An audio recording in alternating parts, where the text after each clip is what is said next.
Friends, अगर आप चाहते हो कि आपका बच्चा सक्सेसफुल हो, सफलता की सीढ़ियां वो चढ़ता जाए और उसमें अच्छे संस्कार भी आए, तो और बातों के साथ साथ आपको इस बात का ध्यान जरूर रखना चाहिए कि मम्मी या पापा में से कोई भी बच्चे को एक दूसरे के अगेंस्ट कभी भी बात ना करे।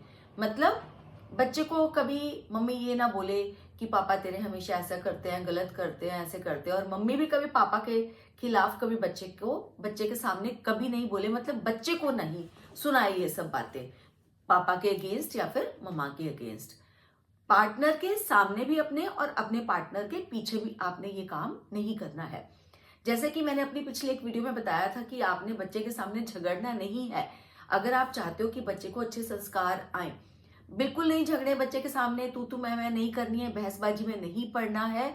पीछे आप जो मर्जी करो, झगड़ा करो, जो भी आपके डिफरेंस ऑफ ओपिनियन होते हैं उनको आपने बात तो करनी है ना उस पर, तो डिस्कस करें, बहस करें, जैसे भी आपको बात करनी है करें, नो प्रॉब्लम। लेकिन बच्चे को वो सब चीजें नहीं सुननी चाहिए। ये सब चीजें आपको इस बात के लिए होगी कि बच्चे को अच्छे संस्कार, अगर आप चाहते हो कि बच्चा अच्छे से ग्रो करे आपका, है ना, एक अच्छा ह्यूमन बीइंग बने, तो वो तो चलो आपने ध्यान रखना है कि बच्चे के सामने नहीं झगड़ना। पर इस बात का ध्यान भी बहुत बहुत जरूरी रखना है कि कोई भी पार्टनर, चाहे मम्मी हो या पापा हो, बच्चे को अपने दूसरे पार्टनर के खिलाफ कोई भी बात नहीं करे। होता क्या है इससे, अगर आप बच्चे के साथ ये करते हो बात, तो बच्चा ना बहुत हेल्पलेस हो जाता है। क्यों हेल्पलेस फील करता है? उसको लगता है मैं क्या करूं अब, क्योंकि बच्चा तो दोनों से प्यार करता है, वो तो मम्मा और पापा दोनों से प्यार करता है। और दूसरी तरफ दोनों पेरेंट जो होते हैं, मम्मी और पापा, बच्चे से भी बहुत प्यार करते हैं, तभी तो सोचता है कि उसके साथ शेयर करें। लेकिन ये सोचना आपका गलत है। बच्चा बहुत कंफ्यूज हो जाता है। वो टाइम जो बच्चे को पढ़ाई में लगाना चाहिए, वो टाइम जो बच्चे को अपनी ग्रोथ में लगाना चाहिए, वो जो है इस सोच में पड़ जाता है कि मैं क्या करूं अब। क्योंकि बच्चे का मन ना बहुत कोमल होता है, और क्योंकि वो मम्मी और पापा से दोनों से बराबर प्यार करता है, तो उसको बहुत ज्यादा ये चीज गलत लगती है। पर उसको ये समझ में नहीं आता है कि मैं मम्मी का साथ दूं कि पापा का साथ दूं, क्योंकि मुझे तो दोनों ही अच्छे लगते हैं। और बहुत सारे लोग जो छोटे बच्चे होते हैं ना, उनके सामने ऐसे कहने लग जाते हैं, मतलब उनसे उससे पूछते हैं कि बेटा मम्मी और पापा दोनों ही, कि अब मम्मा से ज्यादा प्यार करते हो या पापा से ज्यादा प्यार करते हो। मतलब उससे क्या, आप क्या कहलवाना चाहते हो बच्चे से? क्यों उसको चूज करने के लिए बोल रहे हो? क्या मम्मी और पापा दोनों इंपॉर्टेंट नहीं है बच्चे के लिए? इक्वली इंपॉर्टेंट है। मम्मी भी इंपॉर्टेंट है बच्चे के लिए, पापा भी इंपॉर्टेंट है। उसको कभी इस बारे में चूज करने के लिए मत बोले। कि अगर आप ये बोलो कि हाँ बेटा आपको पिज्जा ज्यादा अच्छा लगता है या फिर पिज्जा सॉस ज्यादा अच्छी लगती है, ये क्या मतलब हुआ? आपको रोटी ज्यादा अच्छी लगती है कि दाल ज्यादा अच्छी लगती है? बेटा आपको कॉइन का ये वाला साइड अच्छा लग रहा है या वो वाला साइड अच्छा लग रहा है? ये तो वही बात होगी ना कि आप ये चाहते हो बच्चे को कि बच्चा चूज करे।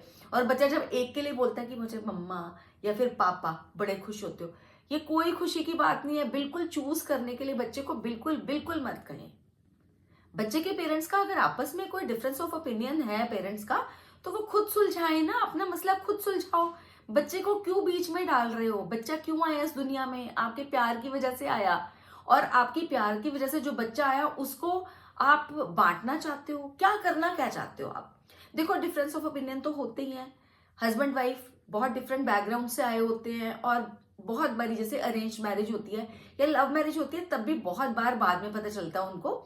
बहुत जो मेन हैबिट्स होती है, कई चीजों का नहीं पहले पता चलता है, बाद में पता चलता है। कोई ऐसी बात नहीं। आप में अगर डिफरेंस ऑफ ओपिनियन है, कोई ऐसी चीज है जो, एक नहीं होती, बहुत सारी चीजें होती है वैसे तो।